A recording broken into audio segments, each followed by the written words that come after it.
Welcome back. Week number 18. Practice exam number 18. 5 more questions to help you pass your practice exam, or I should say your Network Plus certification exam. That's what we're after today. Let's see if we can't stump you this time. Let's get right into it without further ado.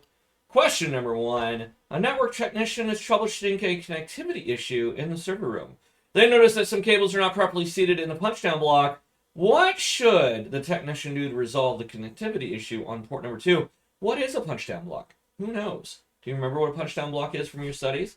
Maybe you're thinking, is this different? Now, to give a little bit of hint, a punchdown block is usually, they come in 66. We used to call them punchdown 66 blocks. And they're where you take the cable, and usually they've got 5 connectors across the top, or across the line. And then they've got 2, 1, and then 2 more. Now, they're all 5. They're not labeled as 2, 1, and 2, but that's usually how you should look at it.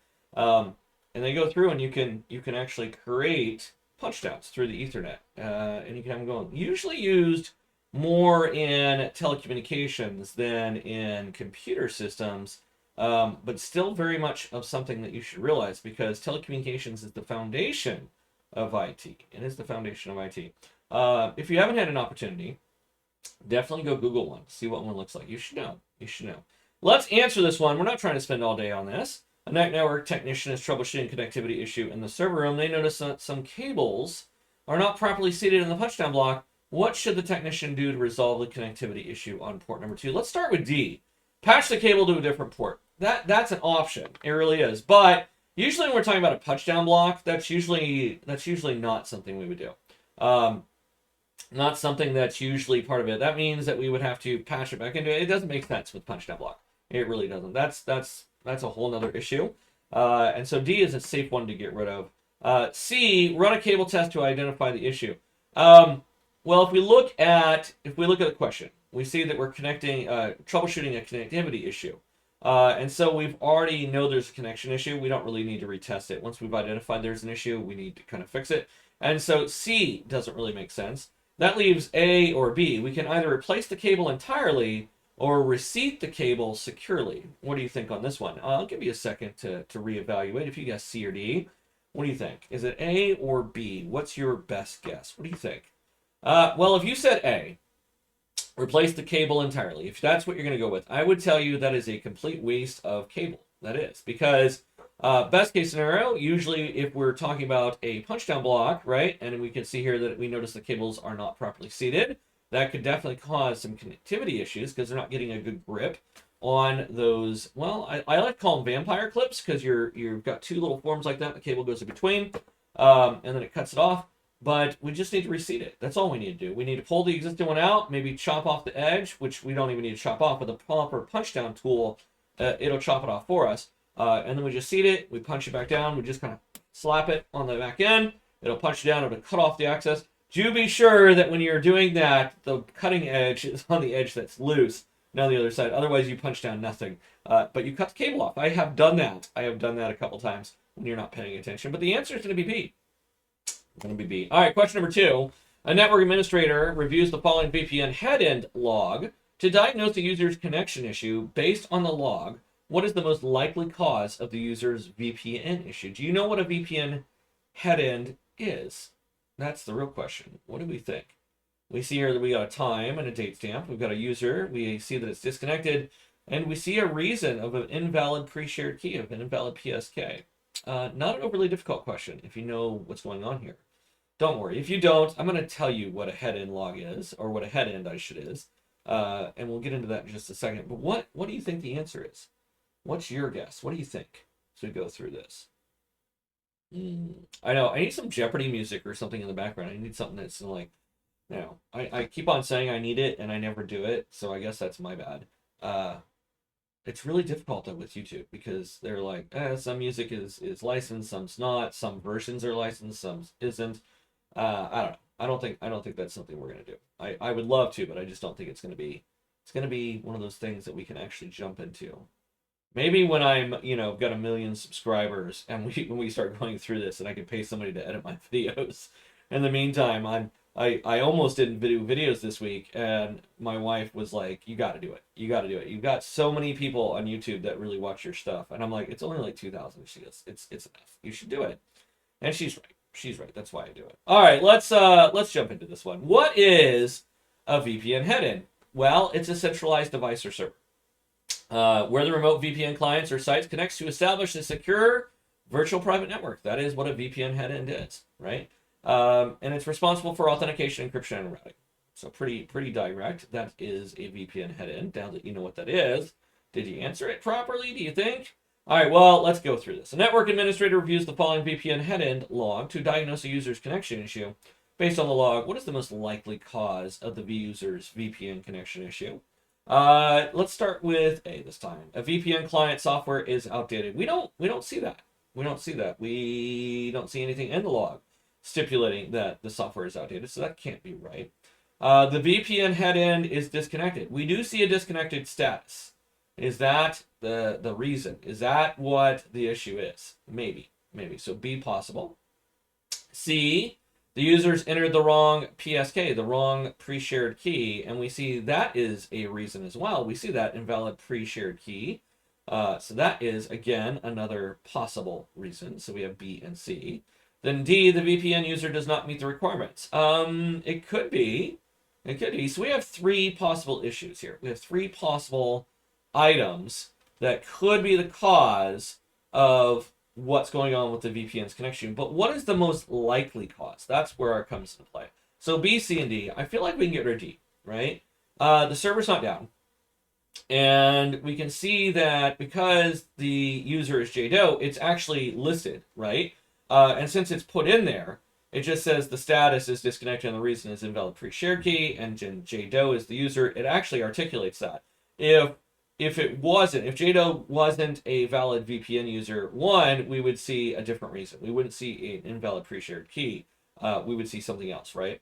And so we'd see a different error. And so JDO doesn't really make sense. And that leaves between a B and C, and we can see the VPN headend is disconnected or the user entered the wrong pre-shared key. Well, if we think about it, if we think about what's looking on here, you may think in yourself, well, the VPN disconnected. Does that mean that the entire system is disconnected, as in the VPN header is actually not connected to the server at all, in which case the pre-shared key is an invalid reason? Or is it because the user entered the wrong pre-shared key? Now you may be thinking to yourself, wait a second here, the computer system enters the pre-shared key, not me as a manual user. That's not accurate. And so which one did you go with? I know I'm putting it off. I'm giving you time to think about this, right? Well, we can see here the log clearly indicates that the user's VPN connection was disconnected due to invalid pre-shared key. The invalid pre-shared key is going to be the issue. It even tells us the reason right there. If you second guess yourself, don't second guess yourself. You probably knew the right answer. It's going to be C. It's going to be C. That's going to be, I mean, it even points it out right there. I mean, pretty easy question, but this is where students get into their head. So if you got it wrong, now you know. Stop getting in your own head. Stop getting in your own head. All right, question number 3.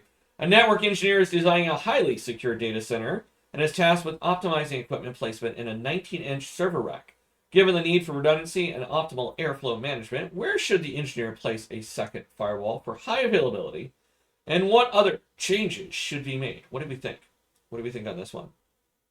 We're going through this, and we see a rack layout. We see firewall in slot number 1. Slot number 2 has a switch. Then we have an empty slot 3. Slot 4 is empty. Slot 5 has a patch panel. Slot 6 has a UPS. Slot 7 has a switch. And slot 8 has a router. And so realistically, if we didn't want to change anything, we've only got slot 3 and 4 available to us. So what do you think? Where should we put this? Where do you think we should put this? All right. I know we're kind of going through this. I did highlight it for you, so it is bolded. But what do you think? What makes the most sense? I know I'm trying to give you enough time, but let's answer it. Let's go ahead and jump into it, just in case. You always can pause the video, right? All right. Let's start with A. U3. So we should install it in U3, and the UPS we should move to U4. Okay. So we can see the UPS is in number 6 already, and it's next to a patch panel. Now, for those that don't know, patch panels don't put in any heat. And so having the UPS there and then heat rises actually makes a lot of sense, because UPS would probably put out some heat. And so I wouldn't change the UPS. I really wouldn't, especially with the patch panel being right there. That's like perfect. Because as the patch panel doesn't put out any heat and the UPS does, right? Then that heat rises, it's going to hit the patch panel, it's going to help kind of get rid of that extra heat on there. And so it's not really going to cause any issues. The switch being underneath it, usually switches are well vented, and the router underneath it, we've usually got some ventilation between those, right? Usually they're not sitting right on top of each other. There's usually like an inch gap in between it. And so A doesn't make any sense. B, U8, to ensure physical redundancy with the router. If we put it with the router, that's impossible. You can't have two devices in the same slot. And so U8 doesn't make any sense at all. Especially since it's saying, hey, let's just put it with the router right there. Not going to make any sense. C, U4, which U4 is a empty slot, and then leave U3 empty for proper airflow. If we look at that, we can see where should the second firewall go. That kind of makes sense. Because then again, heat rises, and so U3 is empty. That makes the most sense so far. But we don't want to ever answer a question without reading all three of them. And then we have D, U3, where U3 is empty, and we can install additional UPS and U4. Now, this is where, so D is a good answer as well. We really need to understand what the question's asking us, because we have both C and we have D. Both are actually good answers. And why do I think that D is a good answer? If we, given the need for redundancy, so we need redundancy, and optimal airflow management, so we want both redundancy and airflow.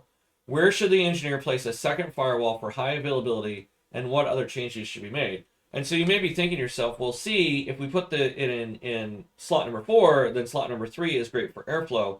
If we put it in 3, we have a switch in slot number U2, right, which is good. And then U4 would be used for an additional UPS. Well, if you think about it, right, we want high availability and redundancy. And so if we look at what's going on here, because of that redundancy, because of the redundancy aspect of it, we see that we've only got one firewall, right? We have switch 1 and we have switch 2. We have patch panel, which really doesn't need redundancy because it's just cables. We have a UPS, a singular UPS, and then we have a singular router. And so what comes into play is how much redundancy do we really want? Given the fact that there isn't an option for a second router, we would definitely want a second UPS. And the reason we would want a second UPS is because if this power goes out, that UPS is probably only limited to handle so much power output, right? And even if it is managed that means that it's only going to last so long. And given the redundancy and the optimal airflow, it makes sense to have D as our correct answer. D is going to be the correct answer on this one. We want to install it in U3, right? The reason we want to install the firewall in U3 is because it's not going to put out as much heat right next to that switch.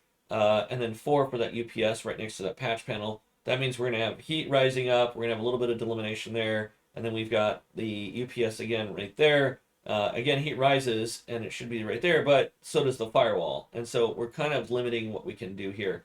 Would I prefer to put the UPS in U3 and the firewall in U4? I think I would, to be honest, just because, but that's not an option. And so since it's not an option, we're going to go with D. D is going to be the best answer on that one. Question number 4. A security audit reveals that unauthorized personnel have been piggybacking into the data center by following authorized employees through the entrance. Based on the access log and security policy, which action should be taken to prevent further piggybacking? What do you think? What do you think about this one? Do you remember what piggybacking is? Do you remember what's going on? We see our log on the right-hand side. We see our access control log. We can see 9:12 in the morning. We see the employee ID utilized, and we see granted, and then notes one additional person entered unbadged. So we see that problem.